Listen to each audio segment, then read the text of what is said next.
Assalamualaikum students, how are you all? I hope you are fine. Today we continue our unit number 2, sensitivity in living organisms. Open your book, page number 16 and 17.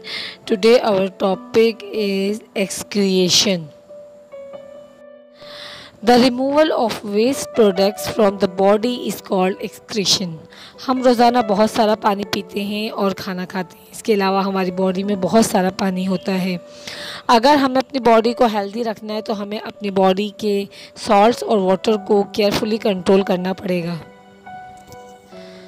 जब हम सांस लेते हैं या हमारा पसीना जो है वो बहता है, इसी तरह से हम यूरिन जो है पास आउट करते हैं।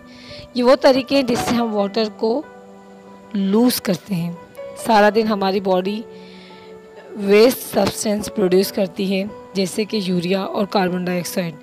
इनको हमारी बॉडी में रखना ख़तरनाक हो सकता है, क्योंकि ये एक तरह का जहर है जिससे हमारी बॉडी से बाहर निकलना लाजमी होता है। और एक्सक्रीशन वो प्रोसेस है जिसके ज़रिए तमाम वेस्ट प्रोडक्ट्स हमारी बॉडी से बाहर निकल जाती है। लंग्स कार्बन डाइऑक्साइड एक्सक्रिएट करते हैं और इसी तरह से किडनीज जो हैं वो यूरिया एक्सक्रिएट करती हैं। किडनी का आउटर पार्ट कॉर्टेक्स कहलाता है। कॉर्टेक्स में मिलियंस टीनी ट्यूब्स जो होती हैं जिन्हें न्यूफ्रॉन कहा जाता है। हर नेफ्रॉन एक कप शेप्ड स्ट्रक्चर से शुरू होता है जिसे बॉमन्स कैप्सूल कहा जाता है। अब बॉमन कैप्सूल्स में क्या होता है? बॉमन कैप्सूल्स कैपिलरीज का बंच होता है जिसे ग्लोमेरुलस कहा जाता है। यह कैपिलरीज में फ्लो करता है। जैसे ही ये बॉमन कैप्सूल से गुजरता है, डिज़ोल्व सॉल्ट्स और वाटर जो हैं वो फिल्टर हो जाते हैं। कैपिलरीज की वॉल से लार्ज मॉलिक्यूल्स नहीं गुजर सकते, जैसे कि प्रोटीन्स, तो वो कहाँ जाते हैं?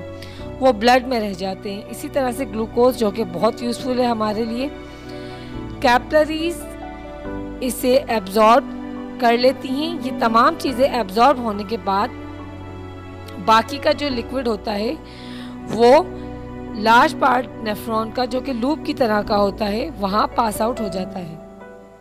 कैपिलरीज में रीएब्सॉर्प्शन के बाद बाकी का वाटर जो है नेफ्रॉन के लॉन्ग पार्ट में यूरिया की फॉर्म में जमा हो जाता है और वेस्ट मटेरियल जिसे हमारी बॉडी से बाहर निकलना होता है, इस सोल्यूशन को यूरिन कहते हैं।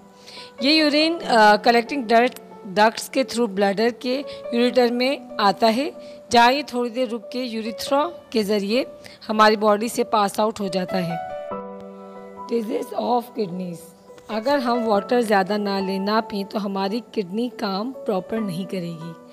नॉर्मली हमें 6 से 8 ग्लास पानी पीने चाहिए हेल्दी रहने के लिए। कुछ ऐसी बीमारियां हैं जो कि किडनी को इफ़ेक्ट करती हैं। कुछ इन्फेक्शंस किडनी को स्वेल कर देते हैं, इजीली यूरिन पास आउट नहीं होता, किडनी में ब्लड फ्लो नहीं हो पाता। ये वो इन्फेक्शंस हैं जिनकी वजह से किडनी फेल हो सकती है।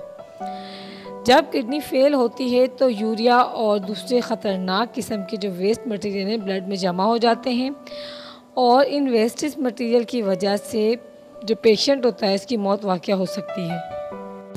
किडनी मशीन्स जो हैं ब्लड रिसीव करती हैं एक ट्यूब के ज़रिए। ये ट्यूब एक आर्टरी के साथ कनेक्ट कर दिया जाता है। इस ट्यूब को ब्लड जो है मशीन के अंदर फ्लो करता है डायलिसिस ट्यूबिंग के थ्रू। इस डायलिसिस ट्यूबिंग में सेमी परमेएबल मेम्ब्रेन होती है जो कि स्मॉल मॉलिक्यूल्स जैसे यूरिया को इन्वॉल्व के थ्रू पास करती है। लार्ज मॉलिक्यूल्स और ब्लड सेल्स जो हैं ये ब्लड में ही रोक लेती है।